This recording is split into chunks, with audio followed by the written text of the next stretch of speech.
আমরা যে গলিটা পাথরঘাটার একটি গলি, সেই ওদিকে কিন্তু ইসকন সমর্থক যারা আছে তারা অবস্থান নিয়েছেন। তারা আদালত থেকে যখন কিন্তু পুলিশের ধাওয়া খেয়ে কিন্তু তারা বিভিন্ন মূল সড়কে এসে তাদের অবস্থান ছিল।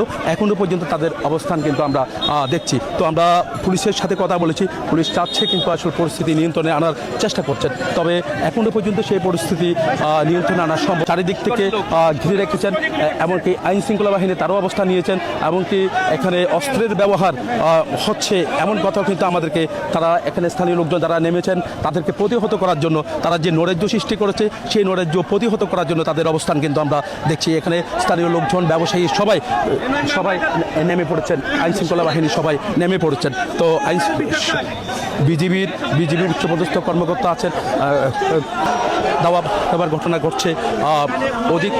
ওদিক থেকে কিন্তু বিভিন্ন জায়গায় হামলা চালানো হচ্ছে, বিভিন্ন জায়গায় অবস্থান নিয়েছে। তো আইনশৃঙ্খলা বাহিনীর অবস্থান থাকার কারণে এখনো পর্যন্ত আইনশৃঙ্খলা বাহিনী যারা অবস্থান নিয়েছে, আইনশৃঙ্খলা বাহিনী যারা আছেন তাদের অবস্থান দেখলে আপনি বুঝতে পারছেন তারা এখনো পর্যন্ত তাদের অবস্থান রয়েছে। চারিদিক থেকে কিন্তু হামলা চালানো হচ্ছে, বিভিন্ন জায়গায় ইসকনদের অবস্থান এখনো পর্যন্ত অলি গলি সহ বিভিন্ন জায়গায় তাদের অবস্থান আছে। সড়কের অবস্থা দেখলে আপনি বুঝতে পারছেন যে একেবারে লন্ডভন্ড করে হয়ে